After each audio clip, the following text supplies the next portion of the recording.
Hi, everyone. Thank you for joining us today. We're probably going to end up introducing ourselves a couple of times on this just because often folks will join in midway through, so it's good to know who you're chatting with. Just so you know, I am Luke Wilson. I am one of our admission counselors here with our undergraduate team at MCPHS on our Boston campus.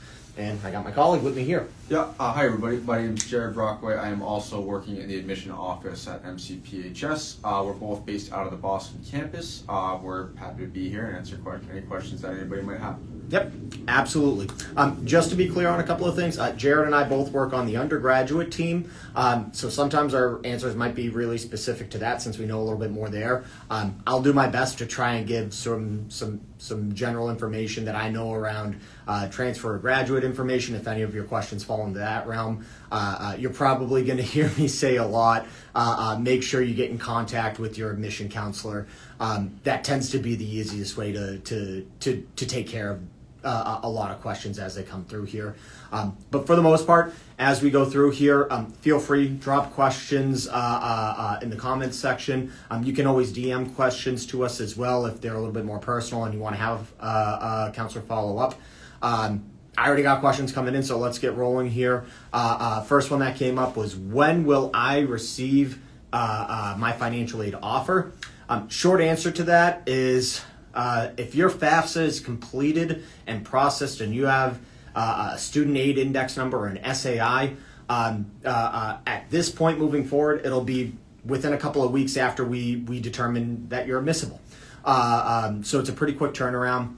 Now, there are some instances where students need to provide verification. And if that's the case, our financial aid office would reach out to you. They'd email you directly saying, you need to provide verification, or we're missing information. We need these additional details. So make sure you keep your eyes open on your emails so we can make sure we can get those answers to you when they come along here. So keep that in mind. A lot of students, if you were admitted all the way back in December as an incoming freshman, I should clarify, chances are, and you filed your FAFSA, chances are we already emailed you. We started emailing students back on, was it January 8th? Yep. Yeah. See, I trust Jared more than I trust myself. Back on January 8th is when we started sending out financial aid offers to students as far as first year students are concerned. If you're a transfer or a graduate student, I would imagine it's a similar timeline where as long as your FAFSA is processed for the 2026-2027 year, and you've gone through and you've been admitted, I would imagine it's the same timeline that we'll be getting financial aid offers out to you as well here. Another question here. Someone's asking, how do you request for additional aid? Have a conversation with your admission counselor. That's the easiest way to go about it.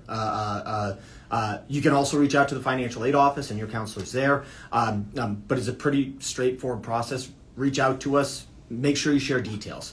I think it's important to understand whenever we're making those requests for additional aid for families, I need a why. If I just go and I ask my directors, hey, this student wants additional aid, that's going to be their response to me is going to be why. So make sure you're giving those details to us so we can share them and make the strongest request possible when we're doing those.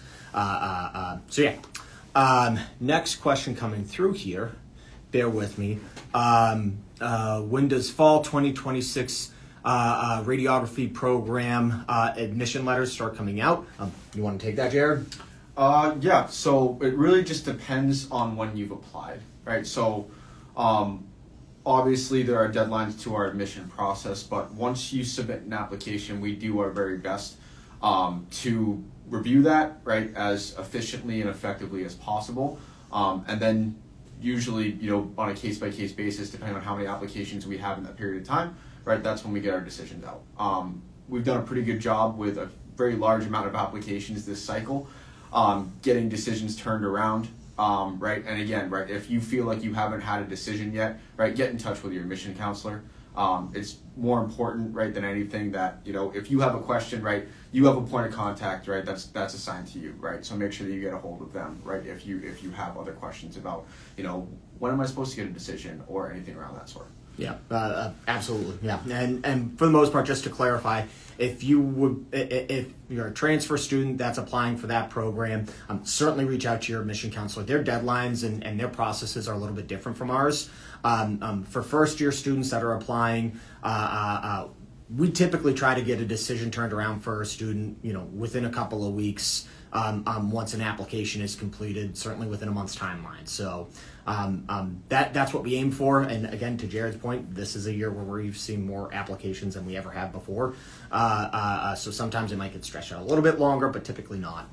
We've been pretty good about getting those turned around quickly for folks. Next question here. What is the dental hygiene program acceptance rates? When I look broad brush across the board, forgive me, I haven't gone in to see what the most updated is for this year just yet. Broad brush across the board, we tend to have admission rates somewhere between 80 and 90% year in, year out. Whenever you're looking at acceptance rates, I think it's important, and mind you, that's with regard to incoming first year students. When I look at my transfer population and acceptance rates, those dip significantly because we generally populate programs from our freshman cohort. When you look at acceptance rates, what you're really doing is looking at application volume, right? And for the most part, when I get into specific programs, that obviously adjusts a little bit. I know dental hygiene is lower than that, but it's not lower by that much. It's not like it's a 20% acceptance rate for my incoming freshman class. I know that at a certain point, I'm not always the first choice for students, and sometimes my acceptance rate doesn't translate into every student is going to be attending my school. And that's the reality of higher admissions, higher education admissions work, right? Peek behind the green screen. Not every student that gets admitted goes to the school that you go to. Don't get me wrong, I'd love it if that were the case and it were that easy. It's not. So what we have to do is we have to be really specific with keeping track of not just our applicant pool, but year over year seeing what that process is and what that build out number looks like for students from who apply versus admitted versus actually attend. And it typically decreases as you go from one step to the next. So what we do when we're managing that process is we know at a certain admit number, we're going to yield the class we need to yield or have the number of students enroll that we need to. And at that point, that's where we end our reviewing for those programs. We typically don't employ wait lists or anything like that at the incoming freshman level. So to that point, that's where, and also to Jared's point a moment ago, that's where deadlines will come into play, in particular when it comes to dental hygiene or for that matter, nursing or medical imaging programs in particular as well.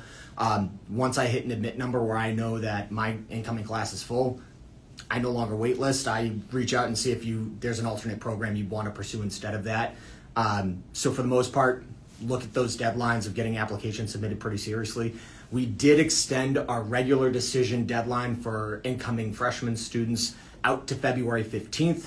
So any freshmen that are watching that haven't applied yet, that want to attend for the fall 25, you have 5 more days. Make sure you get your applications in on time. That way I can ensure it gets reviewed and we get a decision turned over to you, and I'm not running into any complications around seats being full or anything to that effect. Anything you'd add to that? Yeah, I think something also important to add when we talk about acceptance rates, right? Something that I'm pretty proud of, that what we do as an institution, we're firm believers that if you see yourself and you envision yourself in the world of healthcare, right? If you are, if you are set on making a difference, right, in people's day-to-day lives, whatever it might be, whatever program it is in healthcare, right? We give you an opportunity to do that, right? And we want to find reasons, in admission, right? We want to find reasons in your essay, in your application as a whole, as to like what we want.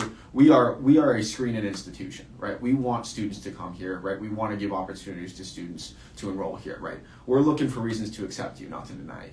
Yeah, well said. Awesome. Next question. Okay, so this is a little bit more pertinent to first year students as well, so forgive me. Question is around housing. When do you go in, start filling out forms, things like that? First important distinction to make here, if you are planning to live on campus and whatnot, and really in order to do any housing steps, you first need to submit your deposit. You have until May 1st to submit your deposit. I will say, students that want to live in apartment style or suite style housing, that tends to be what's most popular and most sought after for our incoming first year students. So if it's something where you're really eager to live in one of those residence halls, make sure you're taking the necessary steps to ensure that I'm the best fit there. And that way you submit your deposit sooner than later. Don't say, oh, well, I'll just wait until my April vacation to figure this stuff out. Take care of business now while it's time to take care of business. And for the most part, also make it so your April is not stressful and you get to enjoy the end of high school. But for the most part, your process around housing, step one, have to have your deposit in. Not just the housing deposit, you need housing and tuition. It's $500 for tuition, $300 for housing, or $800 in total. After that, starting in the first week of March, our residence life office and my IT department, our help desk, is going to start sending out information. Now, an important step two to this is when that information gets sent out, you will first need to set up your MCPHS Outlook account. That's your university email. And in addition to that, you have to set up effectively your passkey. It's Microsoft Authenticator. It's an app that you're going to upload onto your phone. And from there, that's your access point to get into everything. If you do not take that step, you will not be able to get into the housing portal. So make sure that's your first priority. Now, after you do that, the housing portal information comes around the same time period as when my help desk is reaching out with your technology account creation, where you do the email and the authenticator account. At that point, you can log into your housing portal and you start filling out the information within there. Important detail to note here because of how you ask that question, like pick out where you want to live in housing. You're not picking your specific hall or specific room. You're organizing your preferences within those housing forms. So you effectively rank it first to third between apartment style, traditional, or suite style. And just so you know, apartment style is called Matricaria. Suite style is called Treehouse. Traditional style is called Fennel. And all three of those housing options are open to first-year students. Our upperclassmen live in apartment-style housing. Those aren't options that you'd select as an incoming first-year student. But effectively, you go in, you fill out those forms. An important thing to note, you have some personality questions in there. It asks, are you an early bird? Are you a night owl? Those kind of questions. What kind of music do you like? Don't answer how you like people to view you. Answer how you actually are. Because when you're living together and you say you're a night owl, but you actually aren't, and you go to bed at 10 o'clock every night, you're going to get paired with a night owl if you don't decide who your roommate is, and talk about how you actually are, not how you'd like to be perceived. That'll make a difference there. Anything to add to housing processes, steps like that? I'm good. It's March 5th. I believe that's when the portal opens up. March 5th? March 5th. There we go. Keep an open eye on your emails on March 5th. And again, also look for emails around that same timeline from my help desk first. Take care of that stuff first, then you can do the housing stuff. Now, next question in here is, do you require a TEAS test for nursing students? The answer for that is, it depends on what type of applicant you are. And case in point, if you are a student looking to transfer in who has already completed a bachelor's degree somewhere else and it's in a relatively similar field, they may not be requesting a TEAS assessment for you. If you're a first-year incoming freshman student, you don't need it as part of admission requirements, but you will be taking one at the end of your first year, once you're done with that summer semester at the end of the first year. If you fall in between there, where you're a transfer student, but you don't have your bachelor's degree, so you wouldn't be applying for my post-baccalaureate program for nursing, but you have college credit somewhere else and you're looking to apply as a transfer student into nursing, they may request for you or may require you to take a TEAS assessment there. So the answer is really going to depend on what category of student you are. And this is where I go back and, like I mentioned before, have a conversation with your counselor directly. Always, after you apply, your applicant portal will get created. You'll see your admission counselor contact information in there. Shoot us an email. You can set up an appointment, whatever's easiest for you. Sometimes it's just a simple phone call, but reach out. We'll figure it out together. Next question. All right. We actually just answered that. Do you know when login credentials come out? Again, for first year students who have deposited, again, key point there, need to have submitted that deposit. First week of March is when that's going to be coming out. March 5th? March 5th. Perfect. You can get this one. Can freshmen have cars? They can, right? They can, but do we have parking? No. Yeah. So, we're in Boston. I would never encourage a first year student to plan to come to campus with a car. Are you allowed to have a car? Absolutely. Do I have parking for that car? Absolutely not. You're going to be spending a good amount of money to park that car somewhere in the city on a regular basis. You don't need it. You're spending money on insurance, you're spending money on maintenance for that car, when you really aren't going to need it. You are in the middle of a major metropolitan area with a functioning public transportation system, sometimes. Which we do offer a discount for. Exactly. Discounted MBTA passes for that. I wouldn't stress yourself about bringing a car to campus. And this is also true for transfer students, really any students. It's not just freshmen, it's not just first year. Across the board, we don't have student parking available within any of our facilities here. And I generally wouldn't advise it for a student. And I work with students across the United States here, students from very rural areas where they only know life where they've needed their car to get around because there isn't really means otherwise. I'm telling you right now, please listen to me. You don't need it, except the fact that you have everything you need within a 15-minute walk, and you're young and your legs work better than mine, so I'm sure you'll be fine. Next question here. We have time for about 2 or 3 more. All right. Let's see. Would you say the dental hygiene program is competitive? Here's how I would explain that. The answer is yes. Like, you have to maintain your GPA. You can't. No one in a healthcare profession can move through and get their license and start helping people when they're wrong 25% of the time. Right? You wouldn't want your hygienist to be wrong 25% of the time while they're in their mouth and they're like, I think this looks like something. You want a little more certainty there, right? So for the most part, competitive in the sense of are people fighting for the same seat and you're getting squeezed out even though you're performing the way you need to be performing and you're missing out by 100th of a GPA point? That's not the type of program we're on. It's a direct entry program. You have your seat. Competitive in the sense where you need to keep over a 3.0 GPA? Absolutely. You need to know your stuff. We can't just push you through for the sake of pushing you through, because at the end of the day, you have to take a licensure examination. When it's all said and done, you have to pass that licensure examination. We need to ensure that you have the knowledge that you need to be successful there. So people use competitive in different terms there. I would say competitive in the sense where, yeah, you need to know your stuff, but it's not contentious where you're not going to have peers that are going to support you through the process or something of that nature, right? Anything you'd add to that notion? Nope, you said it right. All right, super. All right. Let me just check to make sure I get all the other questions covered here.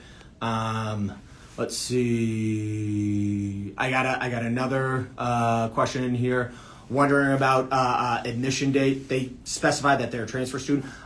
If your application is in and you've been waiting a prolonged time for a decision, certainly reach out to your admission counselor. It may be a matter, it depends on program a little bit there. Some programs have different admission processes where they have to look at progression from first year students to see if there's any students that have changed their major or there's attrition for some reason for seats to be open and available. Like I mentioned before, admission rates for certain programs dip significantly at the transfer level because we're looking at seat availability based off of student progression. And generally, we don't have a lot of attrition out of many of our programs. So I would, to answer that question, contact your admission counselor, 100%. For the most part, there are a couple of housekeeping things that I want to make sure folks are aware of as well here. Anyone watching that is not currently a high school senior or they're just starting to look at their college processes now. We have a spring open house that is going to be coming up in the middle of March. Do you remember the exact date? I want to say it was March 14th. March 14th. Perfect. Jared remembers stuff I don't. I have a 4-year-old that kicks me in the face every morning early, too early. And I don't. Yeah, so I rely on Jared. I wish I was young again. Anyway, so point being is March 14th is going to be our spring open house date. Registration is open now, so again, any high school juniors, anyone that is looking to transfer here and are starting that exploration process and not ready to apply yet, they're looking to apply for next year or in next year, not this current year. Certainly go through. That's a great event to attend. For our admitted students that are watching, our next admitted student day is coming up next Saturday. Registration is open for that still. We already have a good number of folks that have registered. We're looking at about 200 admitted students that have already said that they're going to be coming for that event. We can certainly handle more. So if you're interested, certainly register. We'd love to see you on campus. I can't stress enough about the importance of making sure your social and emotional fit is there when you're looking at a college. We can figure out the tangible details of cost and program details relatively simply, right? Across getting your FAFSA submitted, having a discussion, making sure you know all the ins and outs. That I would argue that's like the easy part, right? Figuring out that social and emotional fit with the campus. Do you like not just the physical space, but you get a chance to hear from some of the current students and sort of get a sense of, do you feel like you'll be comfortable on a regular everyday basis? That's super important as those other two pieces. Realistically, you need a marriage across those three areas. So those admitted student days are an excellent opportunity for that. Not to mention you're there with a pretty large volume of other admitted students that are probably pretty serious about attending here. So that gives you a great look at seeing your incoming class and do you feel like they're people you want to learn with and grow with. So take advantage of those opportunities if you can. We will have two other admitted student days, one in March and one in April as well, if you can't make it in a couple of weeks. But again, admitted student day registration is open for you. Yeah, and that date is February 21st. Perfect. February 21st, and again, right, students learn the best in places that they like, right? So if you find yourself aligned when attending one of those days, we encourage you to do everything you can to make sure that you're in attendance for that, right? It's a fantastic opportunity to meet a bunch of like-minded individuals like yourself that have a focus in healthcare, right? And to see if this is a real, not just academic, but great sociological fit as well. Absolutely. We will be doing another one of these Instagram Lives coming up soon here. The next one is going to be on February 18th at 4 o'clock. We always rotate different folks doing it that specialize in different areas. Forgive me, I'm not sure who's covering the next one, whether it's a transfer counselor or one of our international student counselors, but we'll announce that on here a little bit later on. And again, if we missed any questions, certainly drop them in the direct messages, the DMs, if you will. We always pass those out to our different counselors to try to follow up, or sometimes we just answer directly if it's a simple enough question. Again, my name's Luke Wilson, one of our undergraduate admission counselors here. Anyone that has been watching that's from Maine, the North Shore of Massachusetts, Cape and Islands of Massachusetts, certain parts of Boston, or anywhere in the southeastern United States, chances are you probably heard my voice or gotten my texts is what I tried to say there. You can make fun of me. I can take it. But if you heard from me, certainly please take a moment, follow back up with me, let me know all the questions. But again, look forward to answering more of the questions as they come along. And Jared? Yeah, and again, Jared Brockway. Same thing goes just for students that might be in the New York City area as well as anywhere in the South Shore of Massachusetts. Yep. Reach out, ask all the questions. Now the time's to do it. Thank you so much for your time, guys. And again, we'll be back on the 18th with some other counselors to answer more of your questions. Have a wonderful afternoon. Yep, bye everybody. Bye-bye. And now you get to see me futz and struggle with this.